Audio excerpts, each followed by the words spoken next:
대표님, 금도 좀 비싸게 팔 수 있는 법이 있을까요? 당연히 있습니다. 그 여러 홈페이지들을 보시면은 사이트에서 금 시세들이 다 나와요. 매입 시세가 당연히 나오겠죠. 저희 한국무역금거래소에서도 대한민국 최고가로 금을 매입하고 있습니다.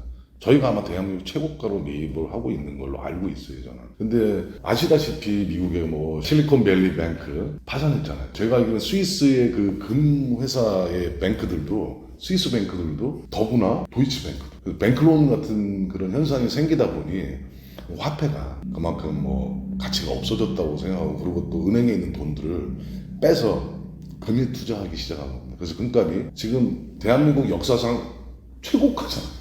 맞아요. 대한민국 역사상 뭐 이렇게 금값이 많이 오른 적은 없어요. 근데 사실 국제 가격도 많이 올랐지만 한국의 환율도 또 받쳐줬기 때문에 1320원, 뭐 1318원 뭐 받쳐줬기 때문에 아직도 우리나라 금값은 어제는 30만 뭐 8천 원, 오늘은 30만 6천 원 정도 이렇게 한 돈당 매입을 하고 있어요. 그러니까 아마 지금 현재로서는 저희가 대한민국 최고가가 아닐까라고 생각하고 있습니다. 아, 그러면 혹시 뭐 어떤 분들은 금을 이제 하려는 목적으로 사는데 네. 금 반지 같은 거를 사놔도 좋은가 이런 걸 많이 물어보시더라고요. 사실 금반지를 이렇게 착용할 때 자기들이 이제 뭐 어떤 그 만족도도 있잖아요. 그럼 이렇게 착용하고 팔찌, 뭐 목걸이 이런 만족도가 되게 있잖아요. 근데 투자 목적이라면 저는 100% 골드바를 사시라고 그러는데, 저희 회사에서 이제 포나인 골드바잖아요, 전부 다. 사실 포나이는 어떤 뜻이죠? 포나인은 그만큼 순수한 그 금으로 이제 밀집돼 있다는 거죠. 근데 우리나라 금들은 대부분 포나인이에요.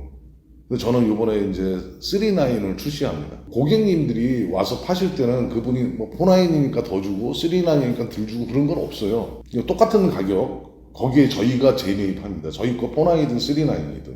근데 39은 저는 저렴하게 판매할 계획이에요.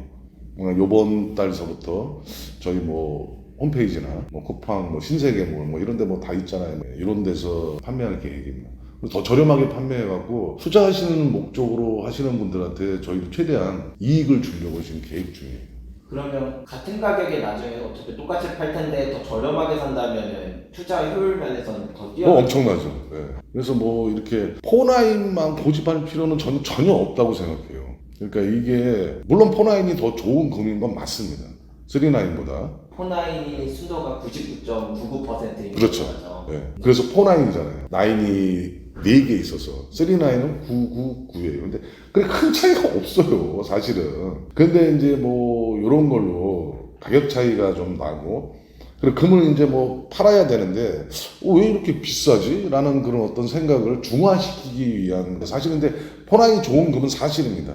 근데 여러분들이 판매하실 때는, 이제 매도하실 때는 큰 차이가 없다는 거. 그래서 뭐 제가 이제 곰곰이 생각해 봤는데, 우리도 왜 포나인만 고집하냐. 우리 그냥 39 만들어서 그 금을 똑같은 가격에 매입해주자. 그러면 고객님들도 좋고, 저희 회사도 그거를 판매할 수 있어서 좋고, 그리고 저희는 은도 마찬가지 39, 포나인이 따로 있는데, 저는 사신다 그러면 맨날 은 39 사라고 그래요. 고객님은 파실 때 어떤 업체에서 포나인이니까 더 주고 그러지 않아요. 절대 안 그래요. 그렇기 때문에 저는 그냥 39 사세요. 뭐하러 포나인 사십니까? 라고 투자 목적으로 전화 오시는 분들한테 그렇게 설명드려요. 그래서 금도 마찬가지로 포나인만 3년 이상 우리가 저렇게 팔다가 39으로 포나인도 팔고 39도 제작해서 팔 계획입니다. 아마 요번 달부터. 금반지 같은 거를 내가 갖고 있는데 이걸 팔면 얼마가 나올까 일반인들은 궁금해할 수 있잖아요. 이런 걸 대충 알 수 있는 방법도 있을까요? 거기 사이트에 들어가시면 다 나와요. 열쇠는 얼마. 오늘 저희 기준이 한 돈당 3.75g이죠. 한 돈당 30만 6천 원에 매입하는데, 황금 열쇠, 거북이, 뭐 두꺼비 이런 것들은 돈당 4천 원을 제외합니다.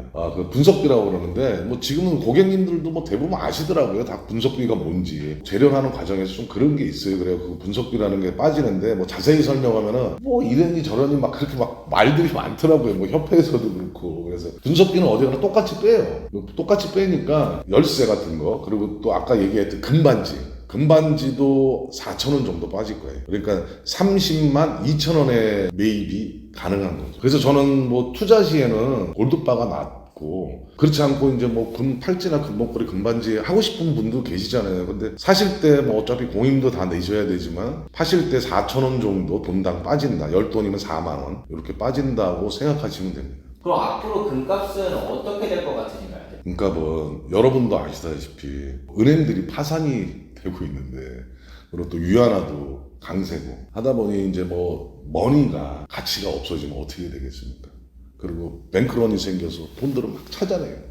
막 몇 조 원씩 막 찾아간다 그러더라고요. 그 돈을 막 크게씩 빼간대. 은행을 못 믿으니까. 네. 뱅크런이 생긴 거죠. 큰 은행의 돈들도 찾아가고, 그러니까 뭐 대기업 같은 데서 찾아가고, 일반 분들도 그렇게 찾아가요, 돈을. 그 투자를 어디다 하겠습니까? 금으로 몰리게 된 거죠. 금은 향후 전망은 좋습니다. 그러면 저희들은 이제 금 거래소니까 많이 벌었겠네요. 그건 아니고, 우리는 사서 파니까. 네. 뭐 그런 거는 큰 저기가 없고. 근데 여러분들은 고민하셔도 돼요. 왜 그러냐면, 지금의 흐름에 의해서는 금값이 상승할 수밖에 없는 입장이 아닐까. 어떤 분들은 뭐 50만 원도 간다고 그러는 분도 있는데, 저는 그런 건 정확히는 모르겠습니다. 근데 저는 상승할 거라고 생각합니다. 화폐의 가치는 그만큼 없어지고 금모은 위주로 바뀌는 그런 현상이 나고, 외국의 큰 기업들도 그리고 그 국가적으로도 금을 매집하고 있잖아요. 중국도 엄청나게 매집하고 일본도 마찬가지. 그러니까 뭐 앞으로 금값은 향후 전망이 좋지 않을까 그렇게 생각합니다.